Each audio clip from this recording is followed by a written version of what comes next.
अध्यक्ष महोदय, विपक्ष के नेता और राजद के साथ महागठबंधन के जितने नेता थे, ये क्या कह रहे थे? ये इसमें सूद लगेगा, ये पैसा जो दिया गया है ये लौटाना पड़ेगा। और ये बात विपक्ष के लोग कहते रहे, लेकिन विपक्ष के लोगों को कहने से कोई बिहार रोजगार योजना सफल करने में पूरी की है, परंतु हमें इन्हें कामयाबी नहीं मिली। अध्यक्ष महोदय, नीतीश कुमार जी को जब फिनिश करने की अभियान चलाते हैं विपक्ष के लोग, नीतीश कुमार जी दोगुनी ताकत के साथ बिहार की जनता उनको बिहार में खिदमत करने का, सेवा करने का अवसर देती है। और बिहार में राज्य के गरीबों को आवास देने के लिए हम जब पैसा मांगते हैं तो आप कटौती करते हैं, तो जब आप कटौती करिएगा तो कैसे विकास होगा? तो राज्य की महिलाओं से आपको अगर दुश्मनी है, राज्य की महिलाओं से उनकी तरक्की पर आपको अफसोस है, तो निश्चित रूप से आपसे अनुरोध करता हूं कि अपना कटौती प्रस्ताव वापस लें। विधानसभा में मंत्री श्रवण कुमार हुए विपक्ष पर फायर। उन्होंने कहा, जहां हमारी सरकार जीविका डीडीओ को कई ट्रेनिंग दिए और रोजगार दिए, वही चुनाव में राजद नेताओं ने बिहार की महिलाओं का अपमान करने का काम किए। वही राजद नेताओं ने उन्हें माई बहन सम्मान योजना के तहत अपमान करने का काम किए हैं। देखें क्यों हुए श्रवण कुमार फायर। अध्यक्ष महोदय, राज्य की कुल आबादी में से लगभग 89% लोग गांव में निवास करते हैं। राज्य के गरीबों को बड़ा भरोसा है ग्रामीण विकास विभाग पर। राज्य में प्रधानमंत्री आवास योजना, मुख्यमंत्री आवास योजना, मुख्यमंत्री आवास सहायता योजना, मुख्यमंत्री वास स्थल क्रय सहायता योजना, मनरेगा लोहिया स्वच्छ बिहार अभियान, आधार पंजीकरण, सामाजिक अंकेक्षण, सोसाइटी विकास प्रबंधन संस्थान कार्यक्रम एवं जीविका संचालित किए जा रहे हैं। महोदय, जीविका समूह से अब तक राज्य में लगभग 1,40,00,000 के करीब महिलाएं जुड़ चुकी हैं। समूह में जुड़े इच्छुक महिलाओं को शामिल करने की प्रक्रिया जारी है। आज जीविकोपार्जन के लिए अनेक प्रकार की योजनाएं चलाई जा रही है। राज्य उसका लाभ जीविका दीदी को मिल रहा है। महिला आत्मनिर्भरता की तरफ बढ़ रही है। आज बच्चों की पढ़ाई, दवाई, घर में उत्सव के लिए किसी को आगे हाथ पसारने की आवश्यकता नहीं है।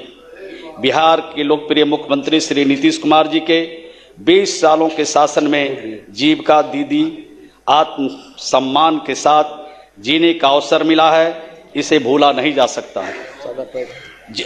अध्यक्ष महोदय, बिहार में 2006 में विश्व बैंक से ऋण लेकर जीविका योजना की शुरुआत की गई है। जीविका योजना में स्वयं सहायता समूह का गठन कराया गया। आज बिहार देश का पहला राज्य है जहां महिलाओं को आत्मनिर्भर बनाने के लिए कई प्रकार की योजनाएं चलाई जा रही है।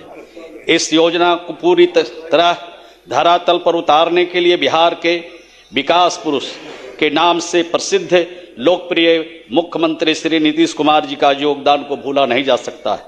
कृषि से जुड़कर काम करने वाले परिवारों की संख्या 42,54,000 से ज्यादा है। पशुपालन क्षेत्र में काम करने वाले परिवारों की संख्या 12,04,000 से भी ज्यादा है। अध्यक्ष महोदय, हर प्रखंड में सिलाई सेंटर के माध्यम से प्रशिक्षण तथा रोजगार के अवसर दिए जा रहे हैं।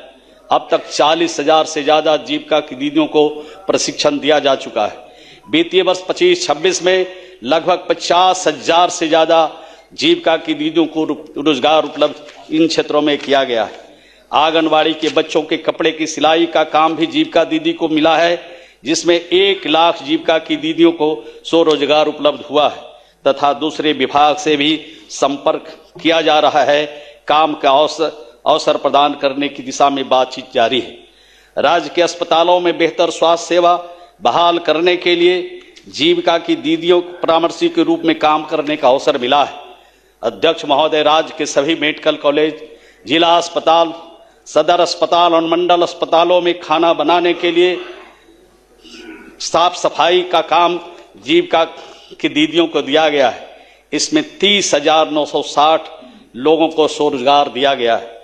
राज्य में स्थित तालाब को देखभाल के लिए जीविका दीदी को जिम्मेदारी दी गई है, जिसमें 754 दीदी को स्वरोजगार का अवसर प्रदान किया गया है तथा सालाना मत्स्य पालन के क्षेत्र में 90,68,000 दीदियों को जीविका उपार्जन चल रहा है।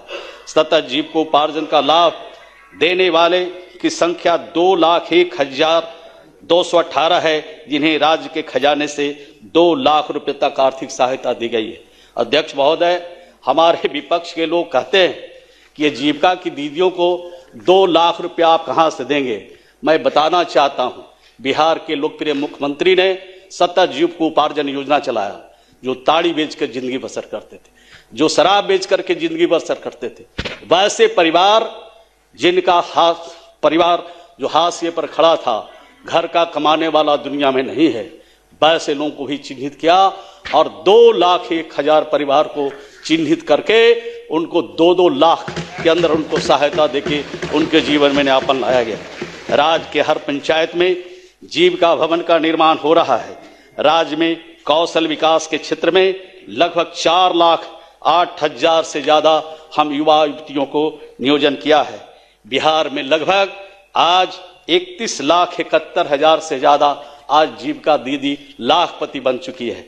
महोदय, हमने काम किया है, हमने महिलाओं को सशक्त बनाया है और सशक्त बनाने के ही आधार पर आज जिनकी आमदनी 2,000 थी, 4,000 थी, 6,000 थी, उनको आज लाखपति दीदी बनाया है।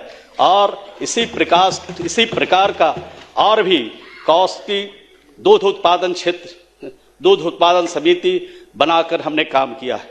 कह रहे थे ये इसमें सूद लगेगा, ये पैसा जो दिया गया है ये लौटाना पड़ेगा, और ये बात विपक्ष के लोग कहते रहे, लेकिन विपक्ष के लोगों को कहने से कोई बिहार की महिला रोजगार योजना सफल करने में पूरी की है, परंतु हमें इन्हें कामयाबी नहीं मिली, इनके झांसे में कोई नहीं आया।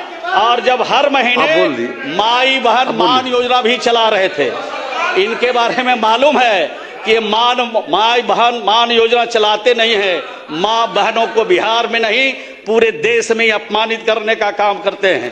कहते थे कि 2,500 प्रति महीना आपको देंगे और कहते थे कि 30,000 एक मुश्त भी देंगे, लेकिन इनके झांसे में कोई आने वाला नहीं था। सभी महिलाओं ने इनकी बातों को एक सिरे से खारिज किया। महोदय, अध्यक्ष महोदय, राज्य में अपने कार्यकर्ताओं के माध्यम से ये फार्म भरवा रहे थे और फार्म भरवाने में महोदय 200-300 उगाही भी हो रही थी, ठगी का काम हो रहा था।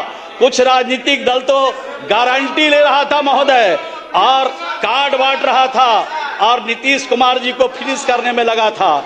अध्यक्ष महोदय, नीतीश कुमार जी को जब फिनिश करने की अभियान चलाते हैं विपक्ष के लोग, नीतीश कुमार जी दोगुनी ताकत के साथ बिहार की जनता उनको बिहार में खिदमत करने का, सेवा करने का अवसर देती है। और बिहार में नीतीश कुमार जी ने जो 20 वर्षों में काम किया है, इनका जो मॉडल है, वो मॉडल के सामने विपक्ष पूरी तरह सफाया हो गया, फेल हो गया। और यही बात अगर कहते रहे सदन में तो आगे भी फेल होंगे। माननीय मुख्यमंत्री ने कहा था कि बोलते बहुत हो, थोड़ा कम बोलो, समझो, सच्चाई को सामने रखो। सच्चाई को सामने नहीं रखा तब 35 पर बस बैठ गया। महोदय, माननीय मुख्यमंत्री जी की बात को सुनना चाहिए।